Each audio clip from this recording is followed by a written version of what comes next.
And actually, a lot of great wars happen when there's a disparity between our technologies and our consciousness. Probably all wars happen for that reason. I would say yes. I want it to be, Right, but it also is the case, I think, that technology sometimes drives wars. You have systems of power that reward technology that's warlike, and so then there's an incentive to war, to make war. But when you get to pluralistic, right, pluralistic is related to world-centric. It's not just me, it's not just my family or lover or friends or the nation. It's the world. It's all humans. I think that's where we're moving now because of the internet. Because it parallels the information age. So we moved out of the industrial age to the information age at the same time that we went pluralistic, at the same time that we were shifting world-centric. Now, in our society, there are still people at mythic and at rational. Right. So that's why we have all the politics and the fighting we have, is we have this polarization. Bernie Sanders is very pluralistic, and Donald Trump is taking us back to mythic. And Hillary is kind of dancing in between, into the rational. Well, she's spends a lot of time in rational, I think. She's a centrist, but it's not so clean either, because she has some pluralistic, she has some rational. For sure. So and Bernie's got rational. So it's like but it's like what we're seeing out there, the energy, the battles, the big stuff that is becoming talking points. Is you've got mythic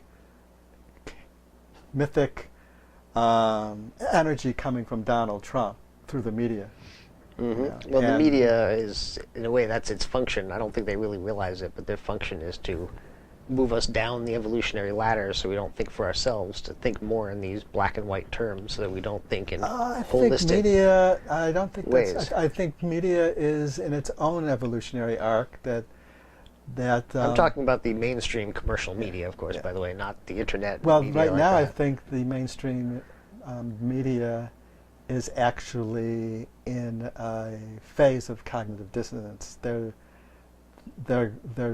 They're kind of like coming up against the boundaries of their worldview, and they're fighting like hell to keep it. Right. But that's not just the people in the media, that's also the structure that makes that media, because it's structural. Ultimately it's structural. owned by elites, and they have an agenda, not necessarily the people in the media itself, but a lot of the people who are making a lot of money from it just don't even realize that they have an agenda, but they do. Well, that's the hidden. Right. That's the unconscious stuff. That's the kind of dissonance. Yes, so it's been very interesting. Actually, this is one of the things that's been most fascinating as a consciousness exercise, is to watch the media and see how they've treated Bernie Sanders and Hillary versus her. They're treating her sort of like the preemptive nominee, like she's going to win, and covering the numbers of super delegates. And the Washington Post got busted writing 16 negative stories about Bernie Sanders in 16 hours. So almost a comical level of attack on Bernie Sanders, who, in my opinion, and the opinion of lots of others, has much more ethical background and spine than Hillary Clinton does.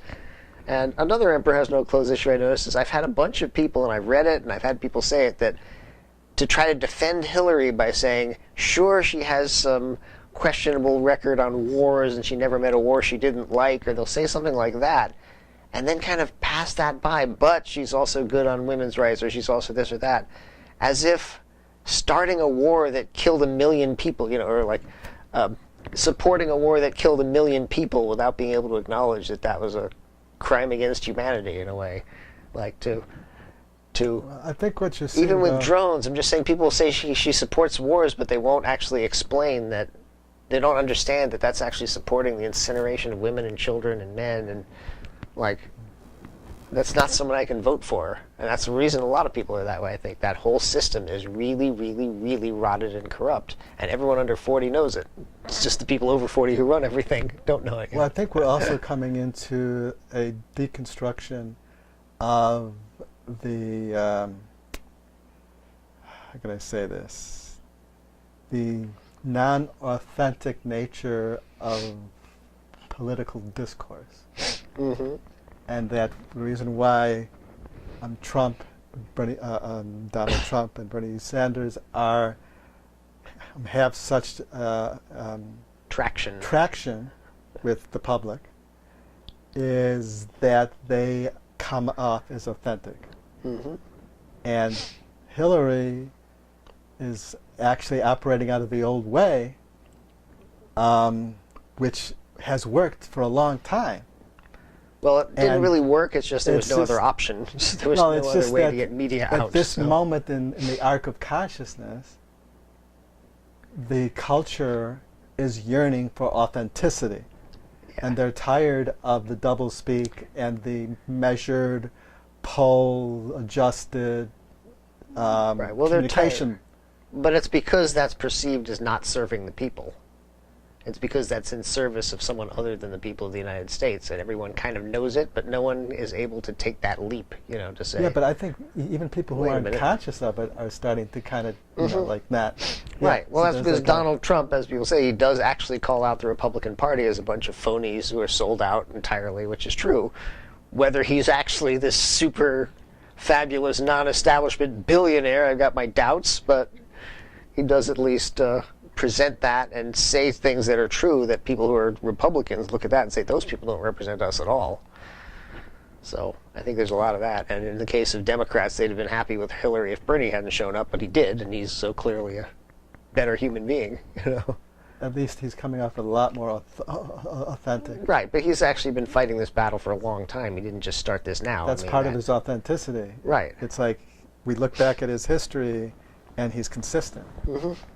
And we look back at Donald, and he's consistently an asshole too. Right, he's consistently a terrible human being. It's like to be an authentic asshole is still being authentic. Right. Well, he seems like but he seems like a pretty terrible human being. It's fine. But no, but I'm sure if we met him, terrible human being, I said asshole. I'm sure if we met him, he would be charming, and we'd probably get along with him and find him kind of amusing. Except that now, because he's getting so much power, he's not really amusing anymore. So the whole racist stuff and the whole instigating violence is getting to a point where but he's a bully. I mean, he's a rich kid. He started with $40 to $200 million from his dad. The number varies wildly, but that's a fair amount of money to start with. Like a self-made man, I can self-make myself pretty well on $40 to $200 million of 1980 money or whenever he got it. And he's had businesses that have risen and fallen. He's declared bankruptcy a bunch of times. He's had a lot of failed businesses. He markets the Trump name. He doesn't own a lot of the buildings that have his name on it. A lot of those are just deals to put his name on them. Sure. So it's not clear how much money he has. It's not clear how successful he's been. One estimate thinks $250 million. I saw that number. They think he's not really a billionaire, in which case that's not that impressive if he started with 40 to 200 million. But he's a showman, too. He's a showman for sure. He's entertaining. He's entertaining, and at times if you're into that kind of shit. He's just saying the craziest stuff possible I think he's to get just the attention. Yeah, exactly. But attention there's no way to know if that's really true, or that's really what he believes, or not.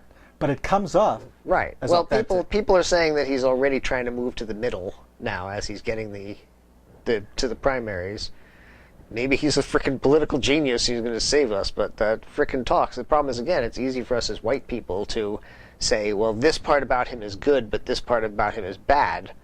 But if he was saying that we should close the country to Jews and not let any of them in, Jews, we would both feel a little bit more threatened by that. And because Muslims and Mexicans are already treated like shit in America, they're basically the niggers of America of today, or the gypsies of today. If you look at Europe, every culture seems to have some group that it feels willing to oppress and not realize that they're human beings just like we are, and that all this is a great example wrong. of the mythic level, is the projection of the enemy. Right, of course. That's Sam Keen's Faces of the Enemy actually was a big influence on me, too. Yeah. And I still remember when you taught me that 20 plus years ago, probably, when it was that basic thesis of Faces of the Enemy, and I never read it because that's the kind of guy I am. I just looked at it a few times. Great book, Sam Keen. Sam Keen. And it was made into a PBS series as well. But the premise, essentially, as you described it, you can tell me, is that we project onto others what we hate and fear the most in ourselves, and then we create enemies out of it. And so the way government propaganda has created enemies, it takes Japanese and make them look all terrifying, and it's just a projection of the other, a projection of... Yeah, and that's really kind of... Mythic is really into that. Mythic structure, it's that polarization of us and them. Right, it's that thing the of that enemy. they're all brown, they're all other. And it's one their of fault them, that one you're of this them way. somewhere could be a terrorist, so therefore we should oppress a third of the world's people. It's kind of a very casual sort of thing, and that's I realize that liberals love to. In fact, Clayton Cubitt just tweeted this as well, and I noticed, and I've been talking about this. Liberals love to be racist and bigoted against poor people and uneducated people, especially uneducated white people.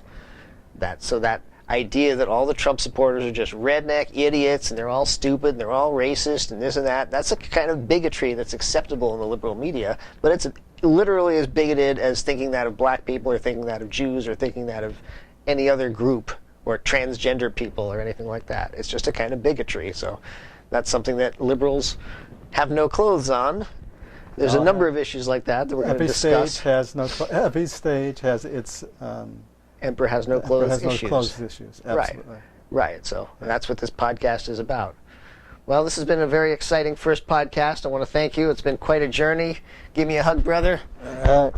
I wish you well on this podcast. And I wish you well on this one of yours, because this is also the first Arc of Consciousness podcast, I guess, because you described consciousness a little bit and kind of like an intro to the Arc of Consciousness, which is Mark's podcast. That's going to be part of the same podcast network, which I guess maybe the Integral Cinema Network.